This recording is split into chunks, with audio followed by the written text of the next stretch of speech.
Okay, welcome to I Am Here. I'm your coach, Felicia Okoro, and I'm really excited today about what we're here to discuss. We haven't done this in a while. So this is I Am Here, SEN, We Care, We Matter. And I'm here with a very special guest today, and I'm going to give a lovely introduction, and then she'll take over. So we're going to discuss about education and SEN. This is something that tends to be probably the bane of most parents' existence. But before we go into that, if you haven't done so already, please subscribe and share as much as you can. It's about getting that message out, and I hope you enjoy the content. So today we have Tessa Philbert, founder of InfinitySEND Consultancy Services. Her knowledge, understanding, and experience of SEN law arise from a degree in special needs and inclusive education. Moreover, compounded by managing a local SEND service and sitting as a specialist member of the Health, Education and Social Care Lower Tribunal Chambers. Tessa Philbert, I welcome you to I Am Here podcast. Thank you for having me. I appreciate it. Thank you for being here. What I would say is, for those who do not understand the acronym of SEN, because I've been asked this quite a lot, it does mean special educational needs, and SEND is special educational needs and disability. So maybe we should talk about how we even met. Would you like to, how we actually came in contact with each other? Yeah, so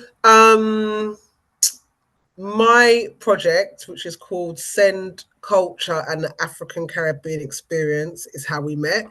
And I, on my social media, I've been sharing a survey that well, the idea is that the information that I collect from the survey then leads to a presentation of my findings in I guess you could call it a sort of mini documentary.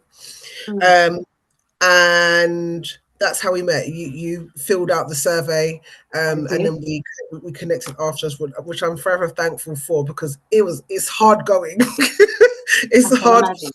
It's hard going getting people to engage. Yeah. So the project itself is, looking at how our African and or Caribbean cultures influence the way parents are raising their children with special educational needs and disabilities, or who are neurodiverse, and what are some of the positives influences, what are some of the challenges, and how families, how the extent to which families feel supported within their immediate family, within our community exclusively. Some people have asked me, why have I not kind of said like ethnic minorities? And that was deliberate, because there are actually quite a few studies and research done around ethnic minorities, but I wanted to narrow it down to our community, because I think there's a massive gap within our community in terms of the cohesion and support for families. And one of the things that I noticed as well, just during my day-to-day jobs, is that I don't actually meet many parents, compared to sort of white British and even European and even Asian backgrounds, who come for support from services like the ones that I run, or for me personally as a consultant. And I really wanted to know why, and I wanted to know what some of those barriers are.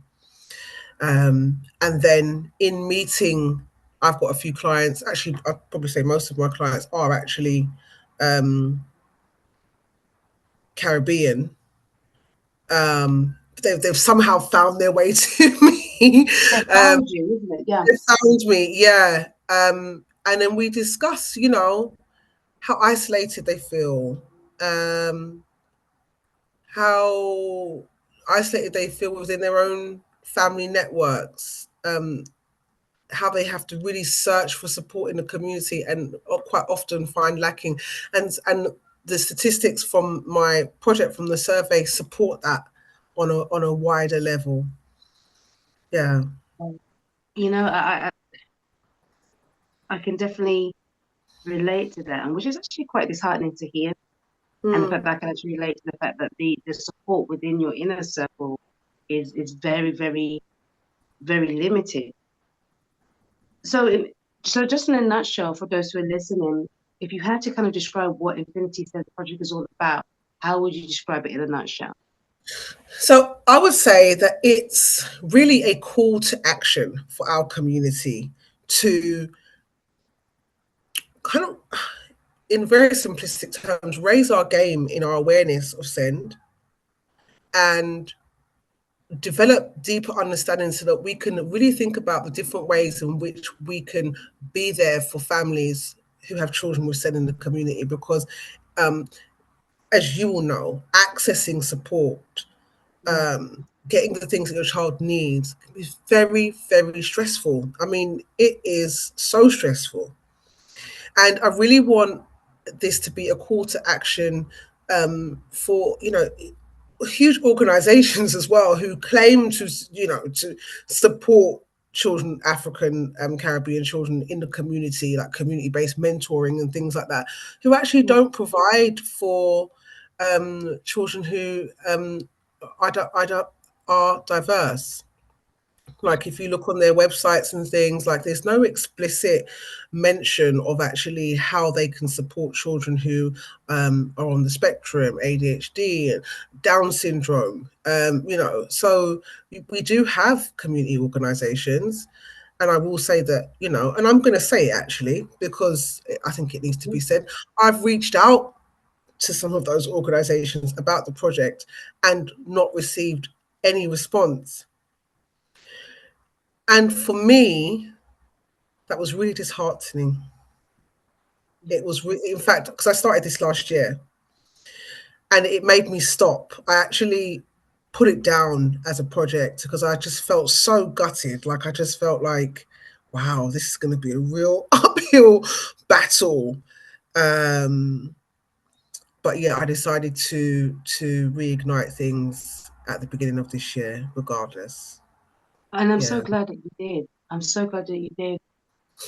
I guess my question to you is, what would you say are the barriers within our community, within the Black community, the African community, the Caribbean community, when it comes to SEN? Because you mentioned that there is, I mean, the fact that you didn't have any, feedback or response when you reached out, there seems to be a barricade there. Mm. What would you say are these barricades? What is it all about? I guess it's part of what the project's about. I want to know where that comes from. I want to know, is it a cultural misunderstanding? Does it come from, certainly, okay, if I relate to my own personal experiences of SEND, my auntie, who's now well into her 60s, is Down syndrome. She has Down syndrome. Mm. But within our family, we never spoke. We just accepted her for who she is. But it was because she wasn't educated here. She came over here when she was about, probably about 13, I think. But she didn't go to school here. Right, She just kind of, I'm not actually sure what happened in that period. And then she started going to sort of community-based things, but she didn't actually go to school. So that's my first childhood experience of SEND. That's my auntie. right, But we never spoke about Down syndrome. Like, what does it mean? What does it mean for her? It's just the way she Auntie Fran is. It's just, that's just it, you know. right, right. And then my brother, who now in his adult years has been diagnosed with dyslexia, Right. right? Quite severe dyslexia that actually impacts his memory processing to a very high extent, right? Right. And my brother, it was be your typical um, black boy that got excluded from the time he was in infant school. Went to Oh, several wow. different schools, even went out of London for education. My mum desperately trying to get him away from a certain lifestyle here in London, right? Yeah. But she never questioned the school, if that makes sense. Yeah. Like, Mm. she never questioned if he needed help in other areas because it just didn't occur to her to do that. The focus for the school was his behavior. Right. He did A, B, and C. And yes, he did A, B, and C, but why? And so that culture of not questioning things when it comes to disability, send, I think it can really be a barrier that we just don't talk about, even now. You Yeah. know, like my mom, my brother was clearly, in hindsight, if for want of a better term, acting up because he couldn't understand what was the work. He couldn't keep up, Right. Right. Yeah. right? But there was no curiosity about that for him back then. And the problem is, I still see that now in this Mm. 2024, Well, right?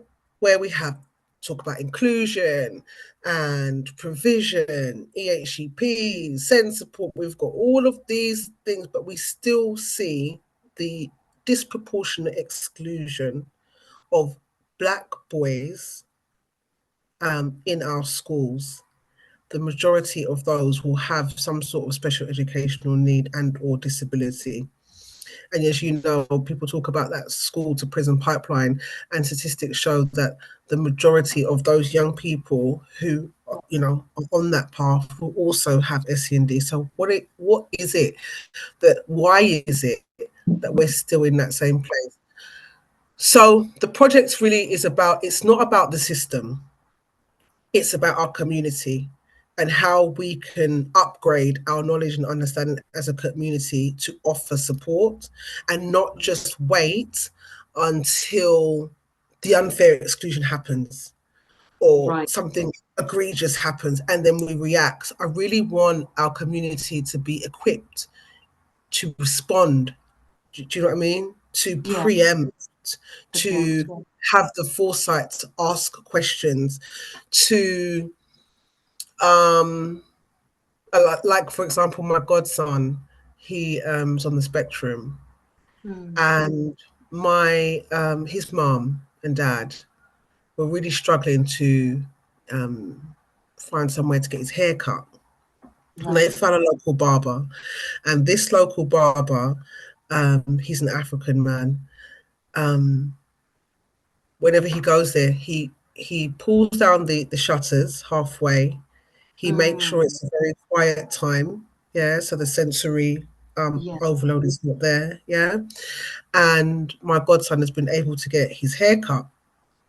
Right. So the point I'm making is that it's not always about um, you know, filling out a form or attending a meeting with someone. It's talking about how we as a community, as an example, can play our part in the capacity that we have, because Right. that seemingly small act, maybe for him, has made a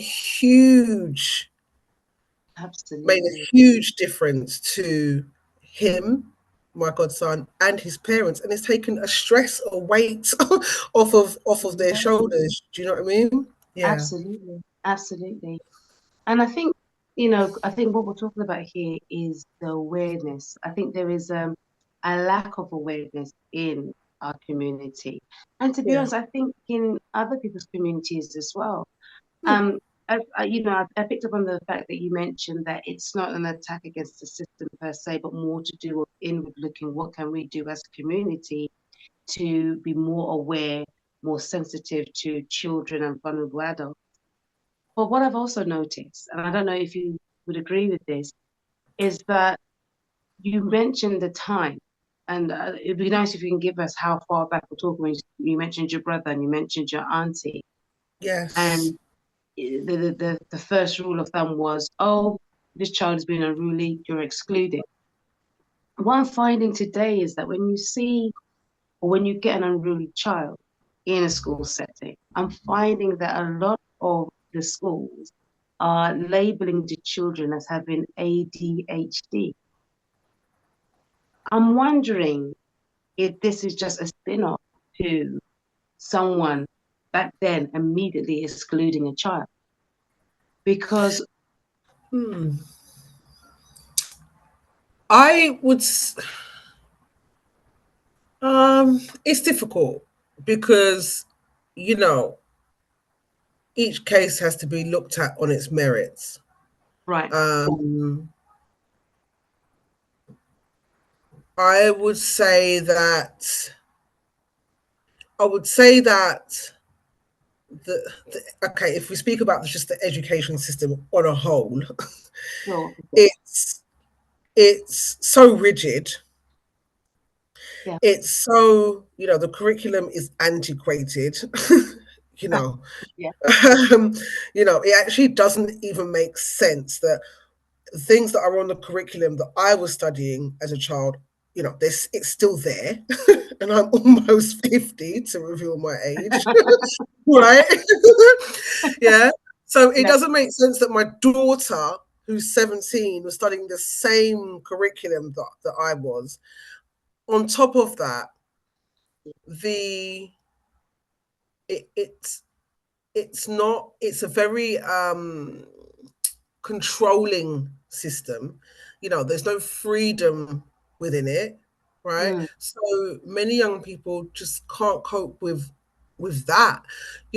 I'll give you an example. My daughter, when the pandemic happened, and then yeah, they were all off school. Now my daughter doesn't have any sort of additional needs, but she says to me, "Mum, she says, I'm so relieved, she said, because it's a lot. I'm so tired." And she didn't realize how tired she was of that every day, that routine, until there was an opportunity to not engage with it, right? So then it makes me think, and that's her neurotypical, as they say.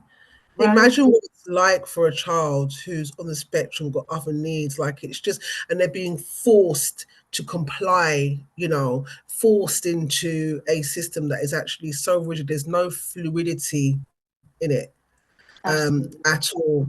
And I think that maybe to a certain extent there is becoming some sort of over diagnosis of ADHD. Maybe I can't really comment on it because I haven't done the research.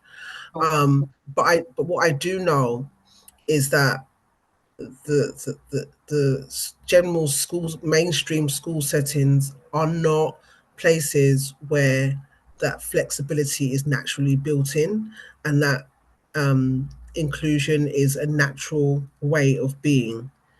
right, um, and that in itself, and it could just be simple things that schools just refuse to do because they just don't want to tolerate anything that goes against what they call their behavior policies and things like that, right. and it makes it very difficult. And then we have the cultural aspect. I think that's completely ignored. So yeah, to answer your question, I think I answered your question in a roundabout way. Yeah. Yeah, no, it's just something I picked up on because I found that, you know, there are billions of us on this earth who all learn differently. And Mm, now we're now focusing with children who may have special educational needs. Like you said, the educational system in the UK is very rigid, mm, um, especially when a child suffers from oversensory, it's an mm, overload, just sit there and, so many children and everything. But what I'm finding is that children, especially boys, not mm. a particular color or race, but they are being diagnosed with ADHD quite frequently. Well, not really with a proper diagnosis, to be fair.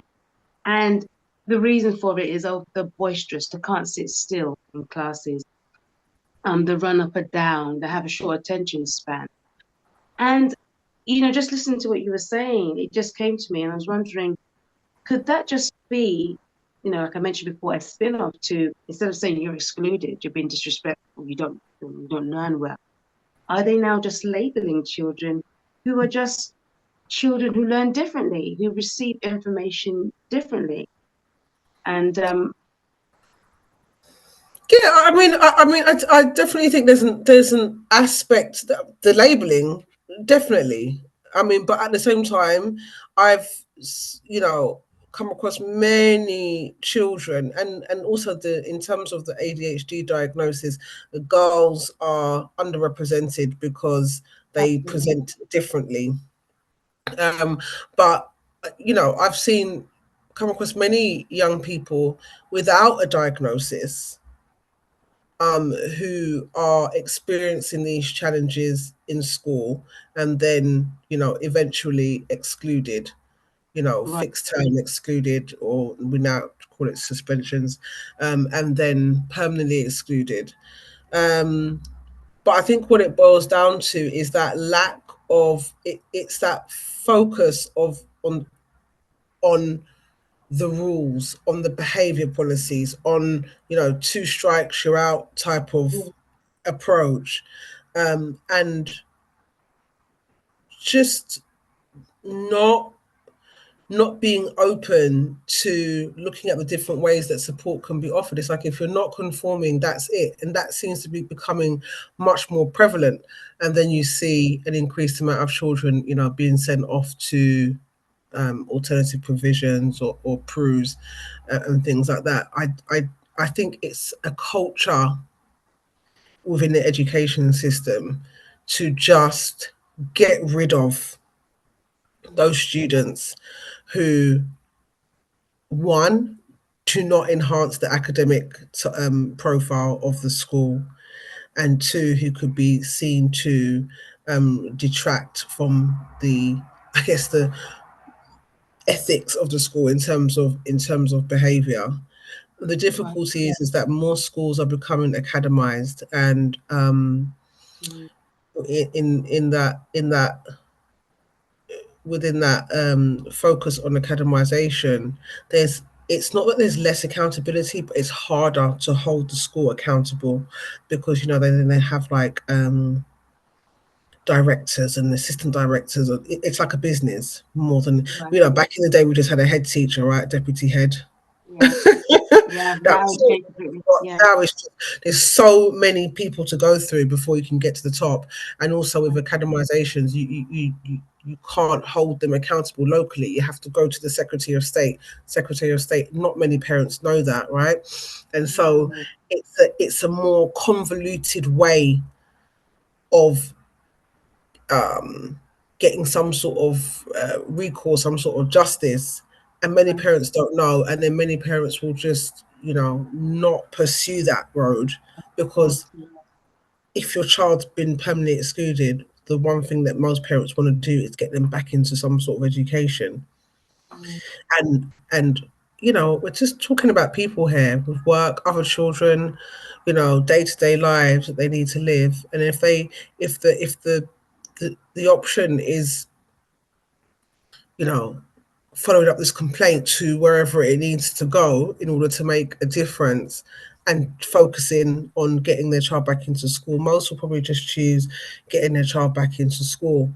yeah, The problem being is that even if you get your child back into school who's got some behavioural challenges, whether or not it's induced by something that's going on within them and or the environment, you're going to end up in the same position, mm, because most schools operate from that kind of really yeah, sort of non-humanistic approach yeah, to to behavior, and that's what I call it. It's a non-humanistic approach, because right, it doesn't seem to, for me, allow for compassion, yeah, okay, nurturing. Do you know what I mean?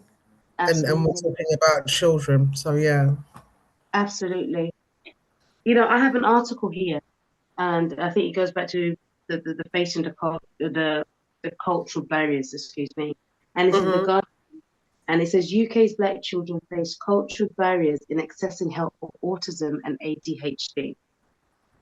So this article is the 31st of March 2024. So it's something that is well known. There is a cultural barrier. And this is one of the reasons could be that parents could misunderstand their children's behavior as being disrespectful rather than a result of neurodiversity. And I think this is along the lines of what your project is all about, in the sense of more awareness, more understanding, you know. I have a daughter, she's 8 years old, and she has been diagnosed with autism and on the extreme side of the spectrum. So at 8 years old, she's considered non-verbal. She sings and she throws out sentences here and there, but to have a conversation with somebody, it's not happening as of yet. Now, I have found within our culture, there's been a mix. You do find people that when she does kind of flare up, sometimes she can show some resistance, especially if she enters into a new environment and she's very sensitive to that environment. You do find people from our culture, from our background, especially women, to be very relaxed. They'll just allow her to do what she wants to do. It's okay, let her touch it, let her have it. Whereas you do find the men to be a bit more, what's that? Can you stop that? You know, how do we work on building awareness, especially when we're dealing with, well, I must say old school, those are from the older generation, but I do find that to a certain extent, they do become a bit more compassionate, a bit more empathy. But how do we work as a community to build that awareness, and what benefits would it bring to us as a community to be more aware?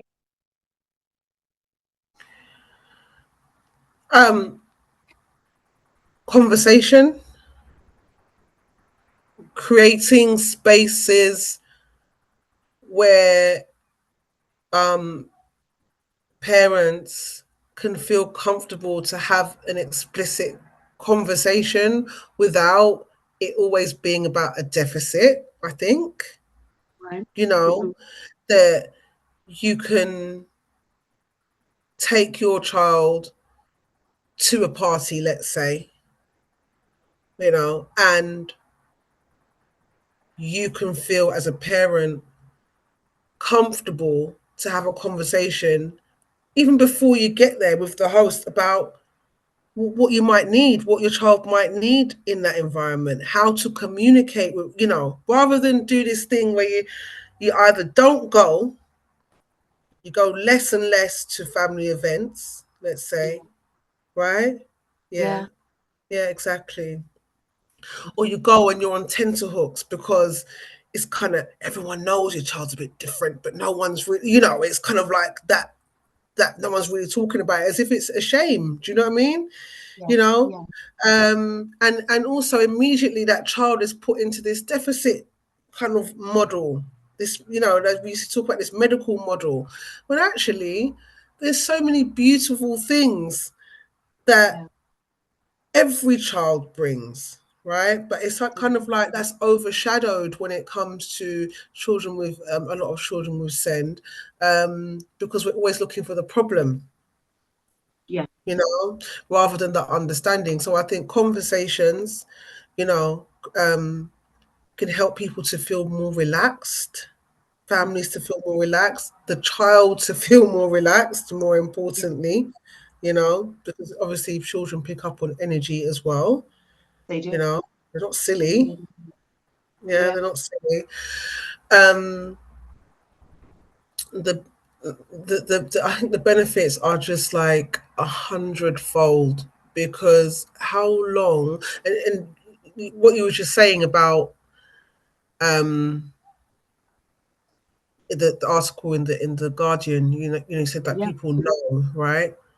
Hmm. People have known about the um, the cultural barriers, the discrimination, the racism, that all of those things for years, Right. and you will get articles, and you will get, but nothing changes Right. system wise. Yes. Right? What happened? Nothing changes systematically. That article will be there in the Guardian. If you, I really appreciate if you send me that link as well, so I can have a read Absolutely. of that. But that will be there. But there's been studies. There's been going back years. This is not new information. This is just recycled information, and nothing systematically really changes toward impacting change. Yeah. Which, if I go back to the project, this is why another reason why I want to do it, because I feel as though we have to be, as they say, the change that you want to see, right? And it's about how we galvanize as a community to make those pockets of difference here and there until until we are more cohesive. So yeah, I just think that the to get the ball rolling. Don't get me wrong. I know that there are. I think there was quite recently actually some sort of forum, some sort of send event that I heard about. I didn't get a chance to get a ticket because it was too late, and that was Right. focused on us as a community and send. But Yeah. it's just so isolated. Do you know what I Right. mean? It's just so Right. isolated, which is really why I wanted to put this project into a visual, into a film, a documentary type. So it's there. Right. It's it's there. People can see it. People can watch it. People can, connect with it. Hopefully, connect with each other. And I really would like to. The aim is to actually, once it's together, to show the findings in the documentary at an event, at some sort of community space, invite all the participants along to watch, and family, like come down and watch and learn something, you know. Right. Right. Yeah, I don't know what the outcome will be, so I try not to focus on whatever the outcome will be. I just want to focus on, I guess, how it feels to me to be able to be doing something that I know is of good. Right. Yeah, yeah. Absolutely. Absolutely. I think we're speaking along the lines of mothers just coming up against systematic racism, Mm. as well as cultural barriers. And at the beginning of this conversation, you mentioned that you reached out to certain organizations, which we won't name the organization, but you No. reached out, but you reached out to some of these organizations. And this is where we really get to the whole cultural barrier Mm. and how this is a hindrance. And I'm totally on side with the fact that, we're going to have hundreds of these Guardian articles talking about the systematic racism, which we can discuss on briefly. But I wonder if the problem comes from the lack of support from the local authorities. I know you did mention it's not a systematic issue, but I wonder if we're having a domino effect here. No, there's definitely a systematic issue. The system, Yeah, the system is, failing millions of children with SEND across the country. right, There is definitely a systematic issue. What I'm saying is that the more we've been banging on the system door for however many years, and nothing changes, and right, so I feel like we need to turn our attention inwards right, and have more community cohesion, because we've got a family over there banging, a family over there banging, a family over there, but nothing together, right, right. right? We don't That, have that that collective we voice. don't have that Mm, collective voice. We don't have that mm, collective voice within Send. I don't feel it. And I've been in Send for, gosh, maybe 15, 20 years now. Um, and like within the tribunal, so within the tribunal, mm, um, as a specialist member. I'm one of 3 Black women as a specialist member, right? Which still blows my mind. I've been a part of the tribunal for I think 2.5 years now. And whenever I go to any training that they offer, there's always training events. I'm 90% of the time, 95% of the time, the only Black woman in the room. And there are no Black men, and I know that for sure. So our representation in the field, even in looking for support from services, even in the tribunal, which is a national thing. I sit on hearings across the country, Mm. you know, and it was just the other day that I met the only Black judge in the tribunal, and we were both like, oh my God, this this doesn't happen often. We're like, This is the hi, moment. Yeah. this is a moment, like, we both felt it, like, we both said this just doesn't happen.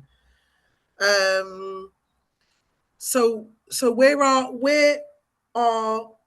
our men in Mm. this field? Don't even get me started on that. Right? Because the majority of parents that I see, the majority of the time it's the mother. Yes. And in terms of the service that I run, I can put my hand on my heart and say that I have never come across a Black Caribbean African father who has referred to us for support. Never. And how many years have you been working? 20 years, I'm I've guessing? I've been managing this service for 6 years. Prior to that, I was in a different local authority for 2 years, 2.5 2 years, almost 2 years. So in 8 years of that, I have never seen it. In the 2.5 years that I've been a specialist member of the tribunal, I have never, once, in terms of actually having like an oral hearing, I saw a Black family mother once. Yeah. That's really telling. It, it just says a lot. It to me, it says a lot. We need to become more educated. We need to take more of an interest. And so I'm going to put a little bit more ownership in this conversation on parents, right? Yeah. Um, and I know it's not easy, and this is not an admonishment of any sort. However, I just feel that we need to, if there's a course going, if there's something that where you can enhance your knowledge of the system of processes, do it. Right. Do you know what I mean? Right. Um, if you know that your child has got some challenges or some, neurodiversity, whatever label you want to put on it, and you're putting your child into a school, you know, introduce yourself to the Senko.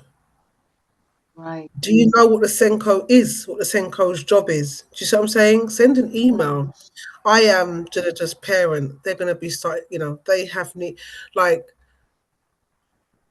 these are the small things that we can do to kind of say to the establishment, I'm here. Right. Yeah. Yeah. You know, I'm just really moved by everything that's been said right now, because as a mother, I can say with confidence there is no representative for us anywhere. We do not have a collective voice. There are blatant um, cultural barriers. I loved what you said about introducing yourself. My daughter's nonverbal, so I have to be her voice. So introducing yourself to the Senko of the school or wherever.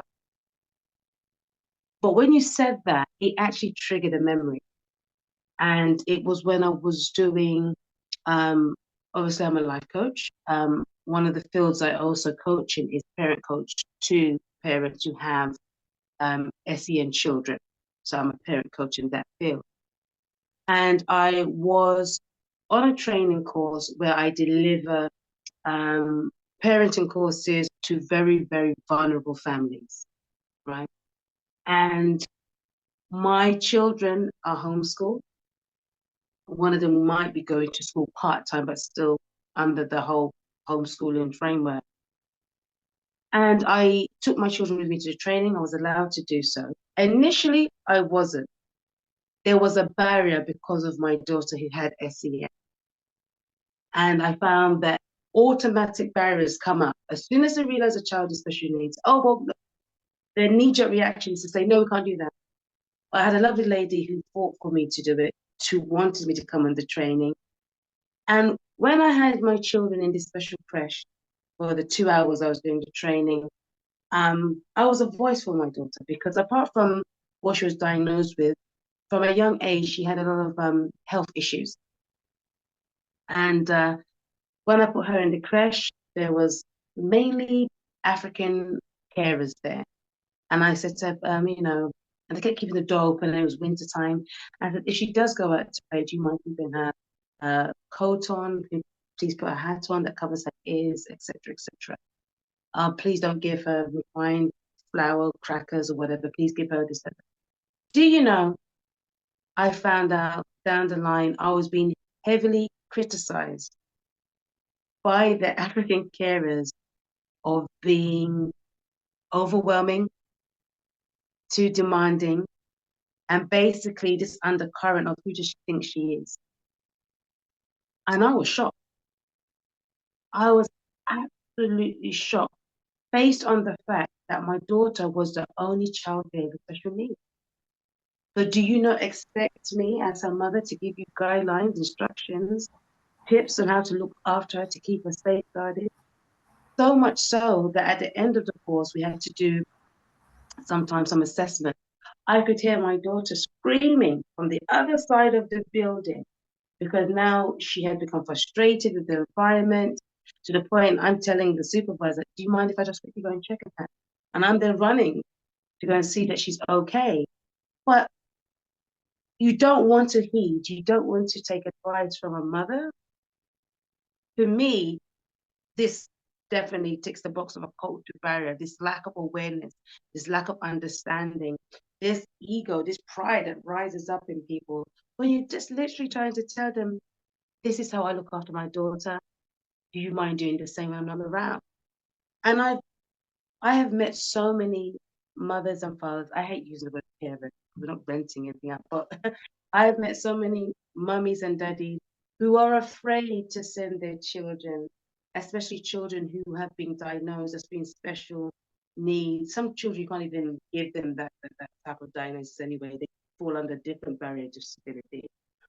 But they're afraid of sending their children to any institution because of that attitude, because of the fear of that child being abused. Let's not go into the statistics of how many children, vulnerable children, are abused in this institution anyway.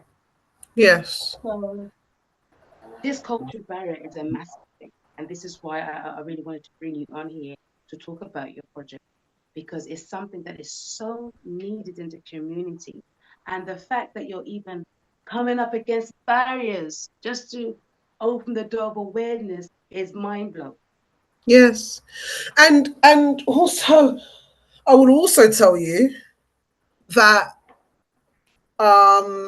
in terms of the responses, so I've been sharing on social media, all over the place. And in terms of actually the numbers of parents who have responded, Mm.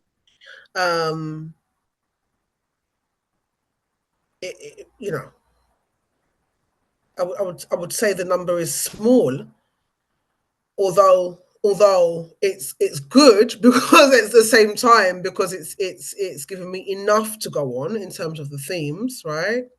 To sort of pull out for the filming. But even when I've followed up, there could be more. When I followed up with some of those parents who've done the survey, yeah, I've literally got nothing back. And so, although I do understand, like I said before, people are juggling their lives, right? It's like pri- priorities, okay? Because if your child becomes excluded, doesn't get the provision they need, isn't making progress, all sorts of things, you immediately want to ring the alarm, and of course you should, Absolutely. right? But I think there has to be a certain level of proactivity in this, and I'm not a mum of a child or children with SEND, but I feel I have seen enough to kind of notice the patterns, the reactive patterns that can happen, rather than kind of building that fortitude of, like, skills and understanding and knowledge to be able to respond Right. to the injustices, and the system, and be able to advocate for your child. Like you said, when you went into the environment, and you immediately wanted to advocate for your child who is nonverbal, because she cannot do it for herself, Absolutely. right? And that's absolutely the right thing to do. And then what happens is, as you said, you risk kind of stepping on toes. Yes. Yeah. And this can happen also in the kind of school environment, whether it's mainstream or special, because um, I've experienced parents that are from particular um, cultural backgrounds, who still have this thing of, oh, I can't. If I ask too many questions, I'm gonna tread on Mm. their toes. Yeah. We're gonna end up having a sort of a negative relationship, and I don't want to Yeah. leave my child in a space where they think I'm a pushy parent and all this kind of stuff. Absolutely. Um, but what's the alternative?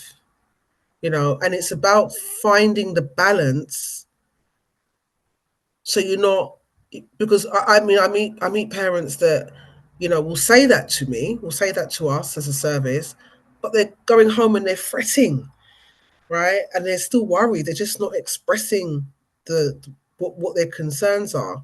Right. And like I say, there's a cultural influence to that, and there's also a lack of understanding what their rights are. Right. You Yes. know, Yes. right? You have the right in law, actually, as a Wow. parent. Mm-hmm. Yeah. Section 19 of the Children and Families Act states that a parent of SEND, and the child or young person has the right to have their views and wishes heard and held in high regard. It is a law. Oh, wow. Right? How many of us Yes, actually know that? Wow. exactly. Exactly. Yeah. It's the Children and Families Act. Yeah. And this is it. If it's there, oh my gosh, it does feel like when you mention about the parent going home and fretting, Mm, it feels like you're just really standing alone. And it's also down to them. I guess I have to take ownership as well, being educated on what our rights are as mothers and fathers of special needs children, because it does feel like a shaming comes. Like you don't want to say too much. You don't want to feel shamed. You don't want to feel like you said, stepping on people's toes. But when people do now start to respond, I do feel there's this guilt that comes, this shaming. I definitely felt shamed by those carers, these women who are from my community, from my background. They were trying to shame me for being a voice to my daughter. And the fact that we actually have rights that's written in the law, this is something that we need to educate ourselves on as well. yeah, exactly. Which is why one of the things I love to do is to deliver training, because I haven't done it in a while. Um, Through my day job, I have, because it's always for me such a wonderful experience when, um, you know, the parents who come go like, "Oh my gosh, I didn't know that. Oh my gosh, that's going to make such a difference." you know. Right. You know, Absolutely. yeah, I'm going to go away and look at this EHCP differently now. You know, Right. actually, I'm going to send an email to the school and ask, you know, this question and this question. Like, I love that. I think of all the things that I do, that's probably my favorite thing to do. Yeah, that's probably my Right. favorite thing to do. Yeah, We've it got to is. push that more because I think a lot of us, Mhm. especially speaking for myself and other mothers I know of, when it comes to the educational healthcare plan, there's a Yeah, lot of assistance we need with that because there's a lot of um, terminologies and sentences that make, because I felt very uncomfortable filling out an educational healthcare plan, if I'm honest.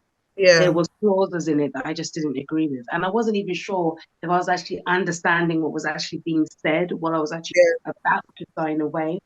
And I think it goes back to the whole point of your project, building up that awareness, getting that mm, representative. Because if I knew there was somebody I could go to that would represent me, because let's just be honest, we want somebody that can represent us, that can mhm, understand our struggle, that can understand the cultural background that we're from. It mhm, makes the journey with getting what we need for our children a hell of a lot easier. yeah. You know, I've got a family that I work with, and oh God, it has not been easy at all, and we're still not where we want to be for their young person. However, one of the feedback that I've received from them is that just to have somebody there who one knows exactly what they're talking about, and can give them that insight, Right, has helped with that feeling of isolation, um, because it can be, like you're saying, a very kind of quite frightening path. You just don't know, and you're right. trying to send emails to people and they're not responding. And then, you know, I guess someone like myself comes along and gives you some wording that cites some law or whatever, and suddenly you've got an email response, right? It shouldn't have to be that way, but quite often it is. And so the relief of that isolation, and also one of the themes that have come about from the survey is, I think probably about 72% of respondents felt and feel isolated in this journey, you know, within their own families and within the community. So I really advocate for training, you know. Like if I say to a parent, typically, do you know what IPSI is, or um, do you know what the SEN code of practice is? Mm, Most haven't got a clue. And the SEN code of practice is the main document that local authorities use to make the decisions when it comes to children's SEND provision, right? The identification of it, and the identification of need and the provision needed to support. So I always advise my the families that I work with. First thing you need to do is download a copy of the SEN Code of Practice 2015 right, and use that as a reference constantly. You right, know, if you've got a child with with some sort of need, neurodiversity, you should have that downloaded on your laptop. You right. know, Okay. it is essential reading. It's a massive document, but you use it as a reference. So wherever you are, if you're at the beginning stage of wanting to apply for an EHCP assessment, go to that chapter. If you've got an EHCP and you want to have a better understanding of what the content should look like, go to that chapter. Like, don't try obviously to sort of read the whole thing at once. If your child's in the early years and you want to try to understand, so 0 to 5, what they might be entitled to, go to that chapter. But definitely have that as a document, um, as you navigate. And remember also that the laws around SEND provision are from 0 to 25. Right. So it doesn't end when your child's 16. Yes, exactly. Yeah. Um, Yeah, it's 25. So yeah, the training is something that I'm actually looking to reinstate quite soon, I think, actually, now that we're talking about it. Please, please, please. Honestly, it's needed. I Yeah, mean, you have the knowledge, you have the understanding. It's really needed. I will definitely be on that training course. Just let me know when it's going. absolutely. Um, yeah, I think so. Just to round up with Infinity SEN project, a question to you would be, where are you now? What does the future look like? What's the next steps going forward? So right now I'm juggling. I'm juggling.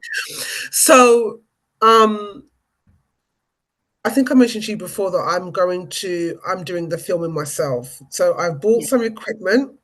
So it's a real learning curve for me too. Okay. Um, and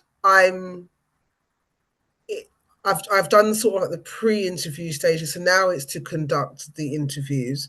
But I just want to make sure that the equipment can manage what it is that Right. I need to do, or because I'm self-funded as well. So if it means that I've got a feeling that I might need to kind of change the mic because I really want to be able to pick up the sound properly, Sure. so that's where I am now. I'm looking at scheduling the interviews and just making sure that my equipment is right. I did have sort of a timeline of sort of September to Okay. complete, but we'll see because, like I say, I've got two roles that I do outside of that. So I'm just finding the balance, but my heart is absolutely in it. And so, if families still want to participate in the survey, it's never too much information. So, you can email me at InfinitySEND44 at InfinitySEND. Um, what is it? God, I forgot my own. Well, we'll definitely put your link in the description Yeah, of the podcast because it's important for those yeah. to reach out. Yeah. Yeah, or you can find me on Instagram, quite easy as well. InfinitySend44. Yeah, so it's never too late. So you can, in fact, email me if you'd like the link. I'll be resharing as well. I've got a bit quiet, but I'll pick things back up in that regard. But I do have enough in terms of the feedback from the surveys to identify clear themes. Sure. Um, you know, which is brilliant. Yeah, That's it. Well, I'm definitely on board with this project. I know. Um, I can't wait. I can't wait to do the interviews. I really can't. yeah, Because then we get to the real meat, like the meat of you know the experiences for you as families, yeah, um, and really pick up on some of those questions that were asked in the survey, and just to delve a bit deeper. yeah, Um, and like I've got a couple who are a part of the project, and it was really interesting to me how differently they answered the same questions. Yeah, mm, yeah, really, it was really interesting. So I'm really kind of like excited to kind of find out what that is. They're in the same house, raising the same child, but actually their experiences of raising a child on the spectrum and with some other needs have been quite different. I almost like was like, "Oh, is this? mm, Oh, it is, yeah." you know, yeah. yeah, yeah, yeah. Well, that would be And, very interesting. Yeah, it's definitely because, like, the father felt really unsupported, the mother felt supported in the family. So it's like, okay, mm, what's mm, going on there? What's going yeah. on there for our fathers, for our dads? You know, And I yeah, think definitely once the project has launched and televised, we need to have you back on because I think that would be an interesting conversation to have. What is happening to the fathers that we just spoke about it now? There's hardly any male representatives So this would be a wonderful conversation to have. Where are the men? Absolutely. And what are they thinking? What are they feeling? Do some of the men kind of step back because, and there's a question mark there. Why? Are the mothers leading the way in that way? Yeah. Is that culture? Is that them not agreeing? Is that what is it? A really interesting conversation. Yeah, Well, we'll definitely have you back on, whether it's for that or something else, but we're definitely yeah, going to help you push this project forward. And I'm so excited to be a part of the project as well. There's a lot to talk about. There's really a yeah. lot to talk about. Um, but thank you so much, Thank you, Tessa. Felicia. Honestly, it's when it comes to send, there's something about it that just triggers me like crazy. And we need to get, like you said, that united voice. We need to have that united voice in our community. We have to start first with ourselves. So I'm definitely on board with that. Thank you so much for your time. You're And welcome. I look forward to the next time we meet. Yeah, me too. Thank you.